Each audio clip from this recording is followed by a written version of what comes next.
Está con nosotros ya porque esta tarde justo va a presentar su libro, su último libro, España, Terra Incógnita, el asedio a la democracia, a las 6:30 en Gran Canaria, bajo la organización de la Gaveta Económica, y que contará con la participación también de José Manuel Soria, pero estará el autor de este libro, que es el eurodiputado y exministro de Asuntos Exteriores del Partido Popular, José Manuel García Margallo. Muy buenos días. Hola, buenos días. Bueno, lo primero, si me lo permite, es darle las gracias y la enhorabuena a usted y a su equipo, porque ha sido más fácil cerrar una entrevista con usted que con los políticos locales que tenemos aquí en Lanzarote. Así que gracias. Bueno, eso es muy facilón, ¿eh? No, Lo ha es sido siempre. para que cojan el recado por aquí, ¿sabe usted? Sí. Bueno, la verdad que hay muchas cosas sobre las que preguntarle, y sobre todo por esa trayectoria a la que, bueno, de la que se despide, no del todo, pero de la que se ha despedido hace solo unos días. Pero sí le quería preguntar por España, Terra Incógnita. La verdad que solo el título llama la atención, y no sé cuál ha sido la motivación, ¿no? Tanto para elegir ese título como para escribirlo. Y porque habla también del momento, si no me equivoco, del momento actual en el que nos encontramos en la política en España, con numerosos retos.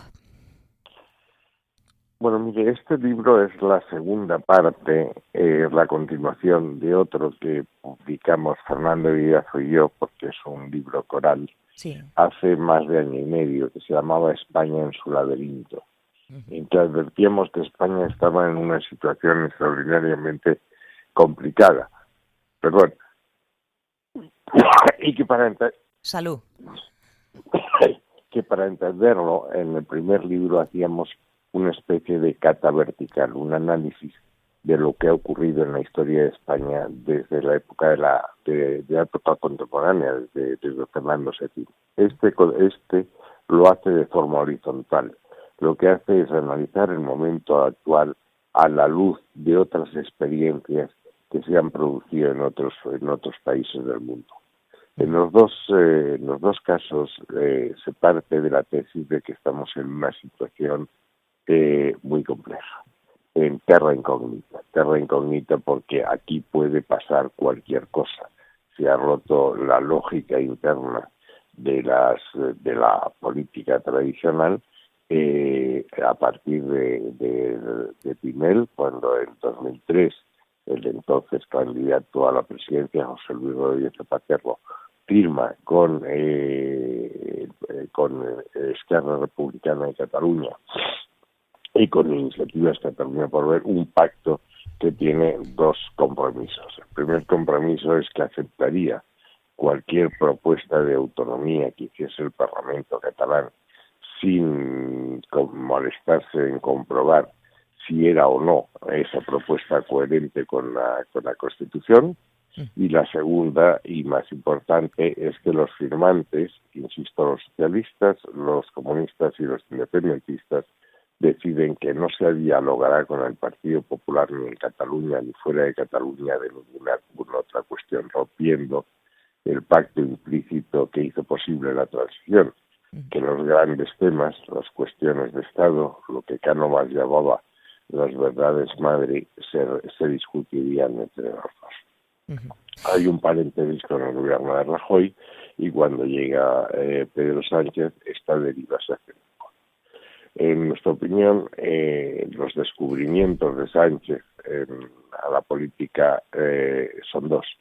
La primera, que para gobernar no hace falta ganar las elecciones, basta con tener una mayoría que te apoye, y cuando no tienes ninguna línea roja, ningún límite que te impida pasar a terra incógnita, eso es mucho más sencillo. Y eso es exactamente lo que ha ocurrido.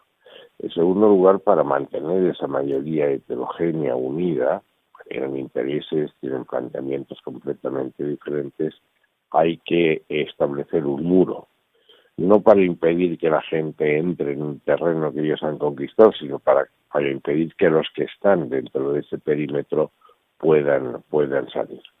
Y la tercera es la que es lo que explica todo, es decir, nada hay peor para España que gobierne la derecha y lo que ellos llaman la ultraderecha. Si eso es así, cualquier acción es perfectamente lícita para impedirlo.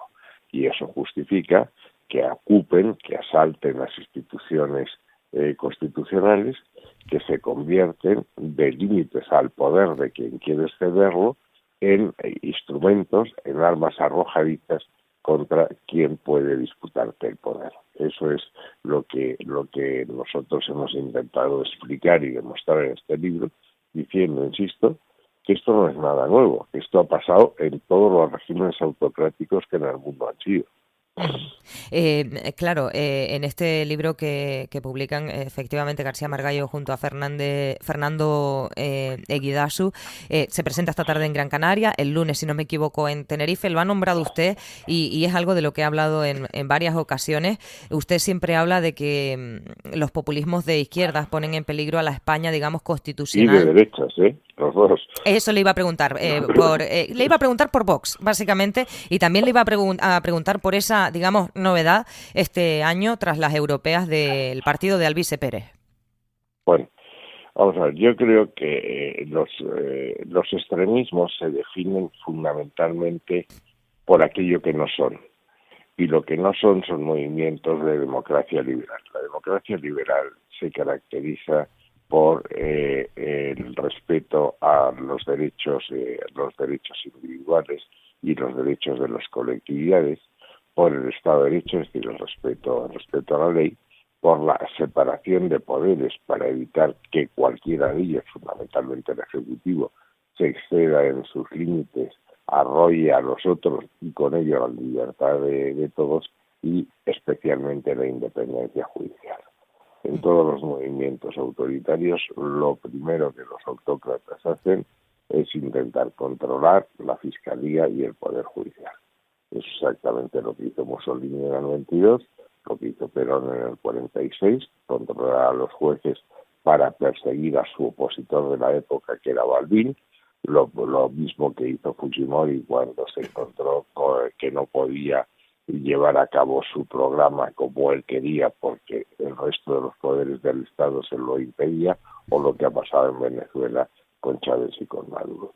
Y en eso estamos, es decir, lo que estamos viendo, los movimientos de control por parte de Pedro Sánchez, del fiscal general, y a través del fiscal general de los fiscales subordinados, sometidos a la jerarquía, es de lo más llamativo. Estamos viendo lo que está pasando ahora con los fiscales del proceso que se han opuesto a la amnistía. El fiscal general ha desoído su informe y los ha apartado del caso pura y lisamente, y esto parte de aquella famosa respuesta que dice: ¿quién depende de la fiscalía? Pues eso, si depende de mí, pues puedo hacer lo que me parezca oportuno, ¿no? Uh-huh. Y eso es lo contrario de la democracia liberal. La Fiscalía está ahí para garantizar el cumplimiento de la ley y la defensa de las libertades de los ciudadanos.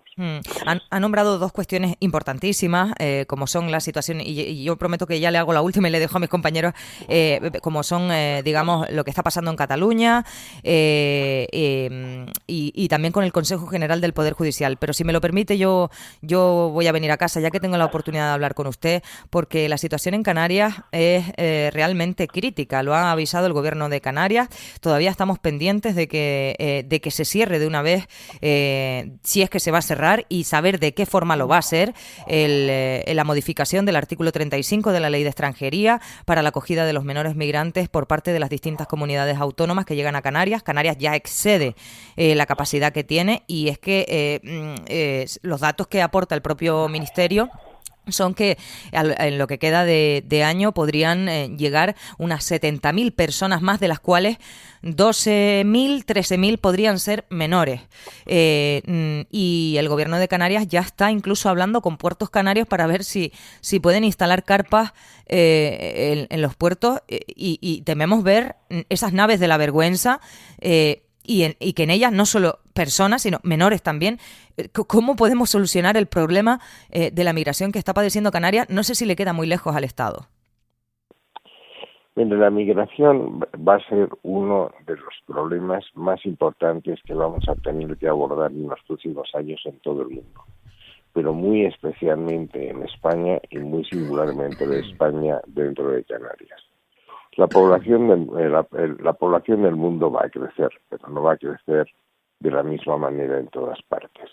Se va a estancar en los países desarrollados, en Estados Unidos, en la Unión Europea, desde luego en España, y va a crecer exponencialmente en África. Y en África se va a dar un fenómeno adicional, que es que va a aumentar la renta de los africanos.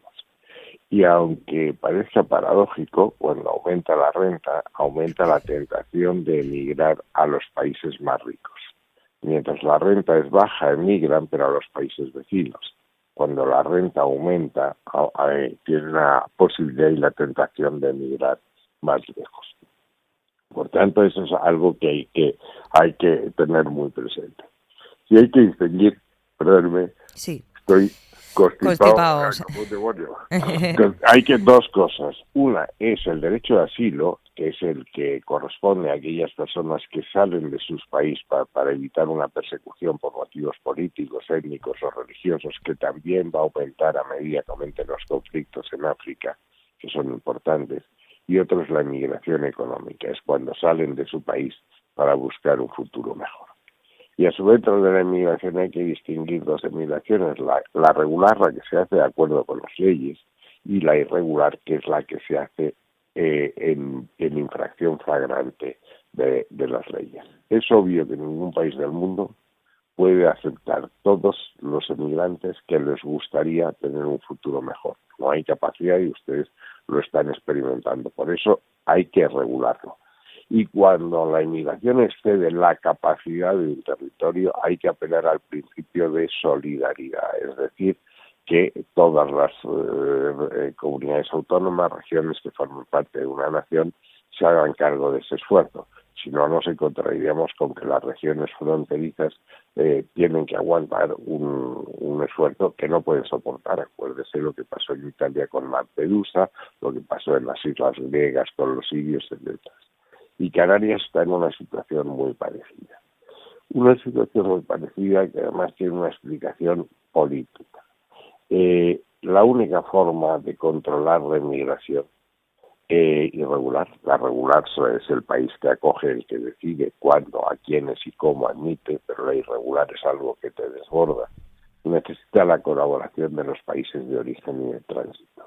Y para eso está la política exterior, la política de cooperación. Se ayuda a esos países a cambio de que asuman dos obligaciones. La primera, intentar utilizar sus fuerzas de seguridad para que no se produzcan salidas masivas y controladas. Y la segunda, que en ese momento, en el momento en que eso se produzca, asuman la obligación de repatriar, de aceptar a aquellos países que le toquen. Por desgracia, la política de este gobierno en el Magreb ha sido un completo desastre. Primero tuvimos un conflicto con Marruecos porque se invitó a Zaragoza al secretario general del Frente Polisario.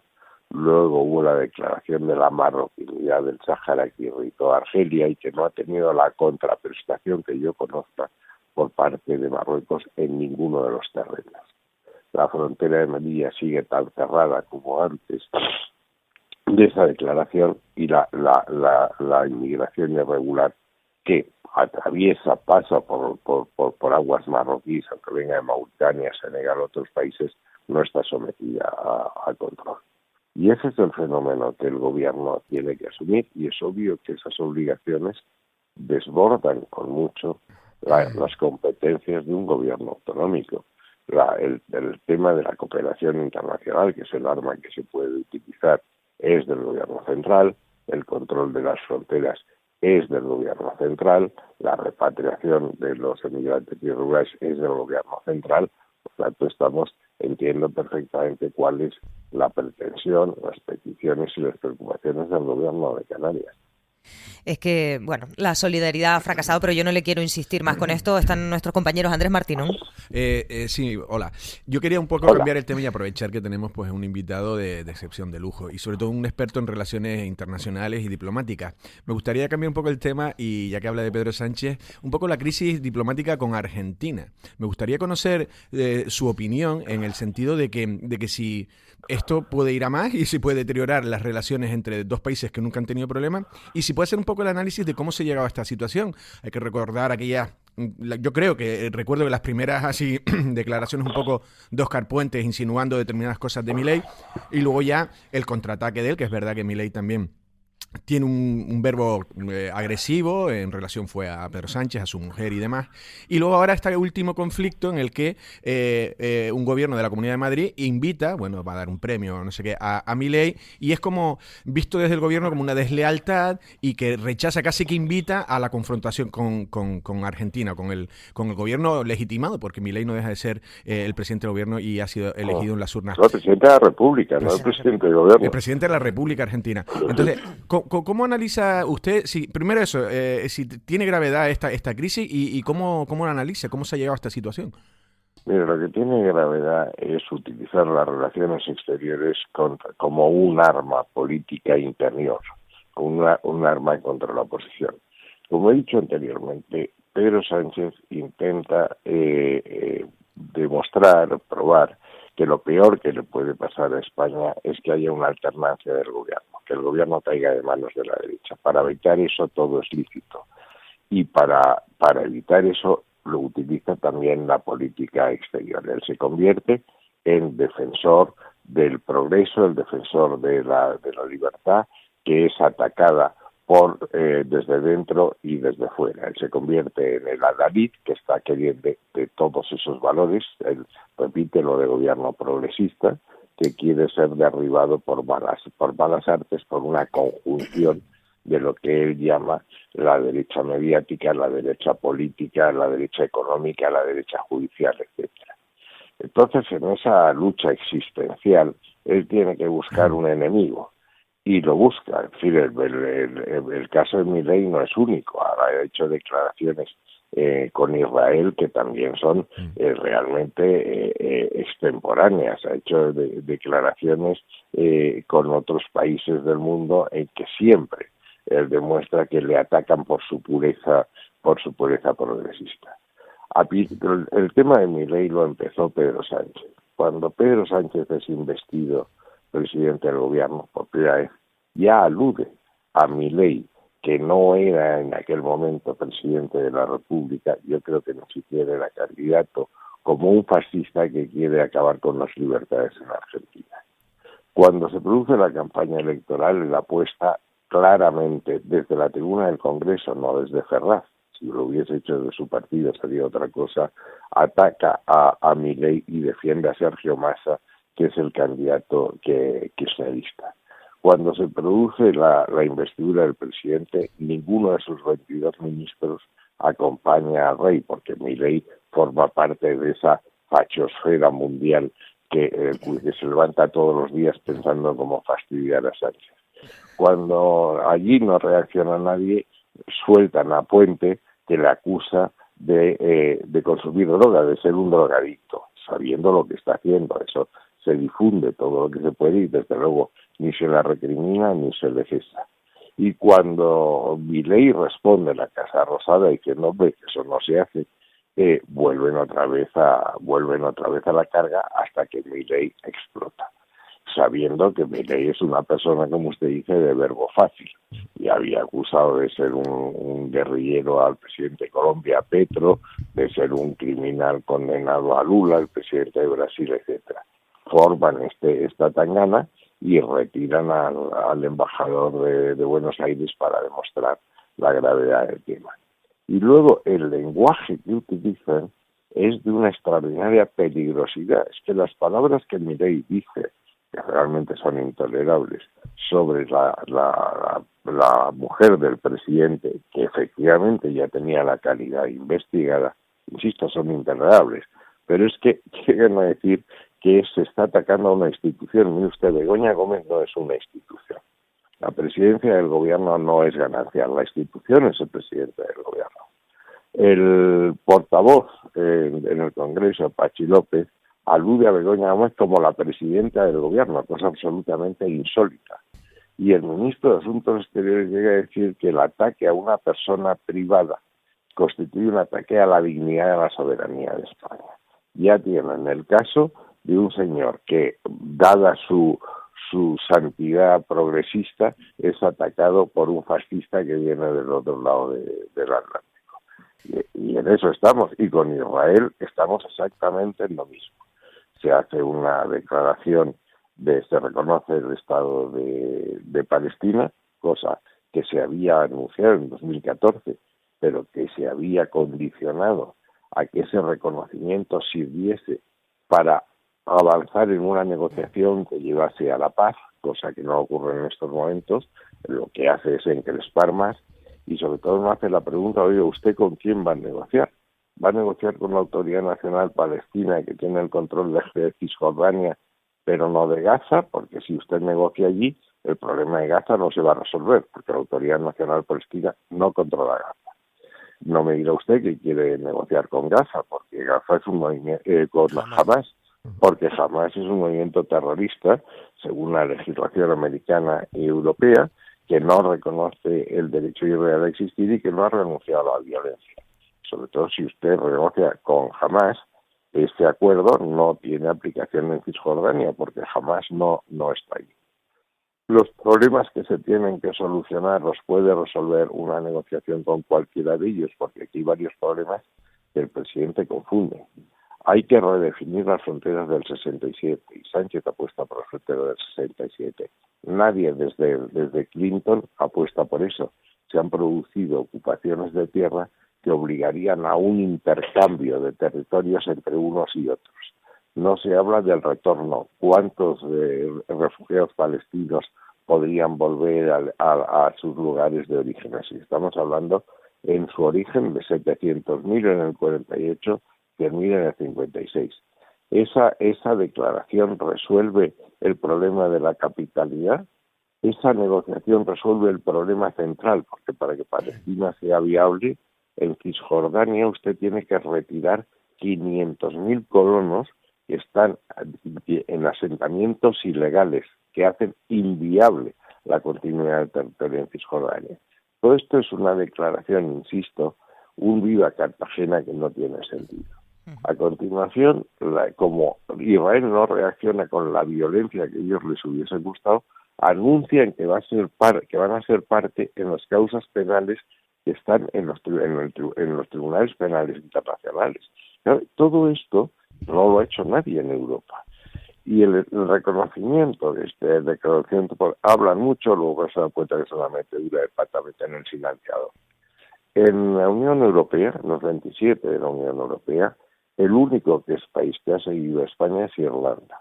Y el único país que había reconocido al Estado de Israel, estando ya en la Unión Europea, es Suecia. Estamos con 3 países.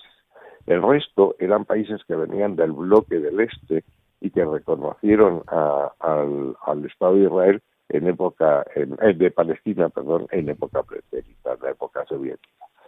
Insisto que son gestos para la idea, solo para demostrar que él es la progresía, la democracia, los derechos sociales que están amenazados dentro y fuera por esa conspiración judeo-masónica. Volvemos ya casi al lenguaje franquista que forma la derecha internacional, en la que se apoya la derecha nacional. Ya, Valentín, para ir acabando, porque además necesitamos que García Margallo se recupere. Sí, buenos días, señor García Margallo, un placer. Yo tenía varias dudas, o por lo menos quería consultarle varias cuestiones. Una es sobre, antes hizo alusión al tema de la marroquinidad del Sáhara, reconocida ahora por el señor Sánchez. Ese cambio de posición en relación con el Sáhara nos dejó a todos, y a su partido, ni le cuento, pues un poco descolocado. descolocado porque no sabíamos exactamente por qué había dado. Y pensamos, a lo mejor es que está pensando en que, bueno, que Marruecos puede actuar más en el tema de la inmigración y hacer de muro, cortar, es decir, bueno, por ahí se podía entender, pero es que efectivamente eso no ha pasado. Entonces, claro, No.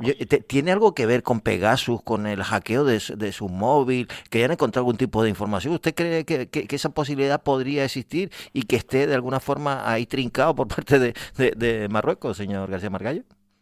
Pues mire, no lo sé, y a mí no me gustan las especulaciones de este tema. Lo que sí sé, y añado a la pregunta que usted me ha hecho alguna observación, no es que no supiese la oposición, es que no lo sabía su gobierno, es que no se debatió en Cortes, y no, efectivamente, no fue consensuada con la oposición. Y segundo, la posición de España es la más extremada que se ha producido en la escena internacional. No es verdad que esto sea idéntica a las declaraciones anteriores. Es verdad que en 2006 Estados Unidos habló de que la solución de la autonomía dentro del Reino de Marruecos era una solución realista, pero no decía que no fuese realista las otras alternativas. Alemania habla de que es una solución constructiva, no dice que las otras no lo sean, y Francia lo mismo. Nosotros decimos que es la más realista, que es la única posible, y eso provoca que Argelia, con quien la tome, es con nosotros, no con todos los demás. Y la ocasión histórica que podíamos haber utilizado para haber suplido el 40% del gas que venía de Rusia, aprovechando el gas de Argelia, los 2 gasoductos y las 6 estaciones de regasificación, la hemos perdido. Yeah. Yo creo que en Pegasus lo que sí le puedo decir es que el juez que lleva el tema Pegasus paralizó, lo ha retomado recientemente, pero paralizó el procedimiento diciendo que Israel no había contestado a los requerimientos, no le había dado la información, y no quedaba más vía que la diplomática. Y por tanto era el Ministerio de Asuntos Exteriores en que, de acuerdo con el Convenio de Viena y el Convenio entre España e Israel de colaboración en la persecución de delitos cibernéticos, tendría que haber solicitado a Israel que se la diese. Y cuando digo tendría, lo digo en términos de obligación, porque la colaboración con la justicia por parte del Ejecutivo es un deber. Eso no se ha hecho. Y en mi opinión el Ministerio de Asuntos Exteriores está haciendo dejación de funciones, está incumpliendo la obligación que tiene. Pero no lo sé si en Pegasus hay unas conversaciones que puedan ser incómodas o molestas para el presidente, para la mujer del presidente, para el entorno del presidente o para alguno de sus ministros, porque parece que se intervinieron también el ministro de Defensa, el ministro de Interior, del ministro de Agricultura. Usted sabe que la cuestión agrícola es un tema muy delicado, sobre todo en el tema de la pesca, con la Unión Europea. No lo sé, pero lo que sí le quiero decir es que yo creo que en ningún caso Israel daría información de Pegasus. ¿Por qué? Porque si desvela algo que ha hecho uno de sus clientes, no vuelven a volver Pegasus ni al Principado de Liechtenstein. Bueno, sé que mis compañeros tienen más preguntas, pero chicos, lo tenemos que dejar aquí. Yo sé que la audiencia también está en tensión y si me lo permite, yo estoy deseando leer España, Terra Incógnita, sobre todo el asedio a la democracia, sobre todo por una cosa muy concreta que ha dicho, y es que los extremos, yo estoy totalmente en contra de los extremos, así que estoy deseando leerla porque creo que nos podemos hacer una idea. Pero sí, para terminar, no puedo evitar preguntarle. Anunciaba que abandona la primera línea de la política tras 47 años de carrera y lo ha sido prácticamente todo, casi todo, pero sí quiero saber si a García Margallo le queda alguna espinita clavada. No, ninguna. Mire, que yo tuve la enorme suerte de ser diputado constituyente después de haber militado mucho tiempo en la oposición democrática. He sido ministro de Asuntos Exteriores, he sido diputado varias veces en España, he sido eurodiputado y vicepresidente de la Comisión de Asuntos Económicos y Monetarios. Ya es que no me daba más la vida. Mire, estoy haciendo la declaración de renta ahora. Yo el año pasado tuve 322 intervenciones públicas, entre conferencias, charlas, etcétera. Y tenía la sensación de que ya no controlaba, teniendo que estar en Bruselas o en Luxemburgo de lunes a viernes, que ya no era posible. Y ahora me quiero dedicar a reflexionar, a escribir, a seguir hablando con ustedes, pero miren, los políticos de raza, los políticos que hemos entendido esto no como un medio de vida, teníamos medios alternativos, sino como un servicio a España, no nos retiramos nunca. Nos morimos en paz. Y yo, desde luego, lo que voy a seguir haciendo es dedicarme a esto. Ya he empezado otro libro que se llama Memorias desde el atardecer.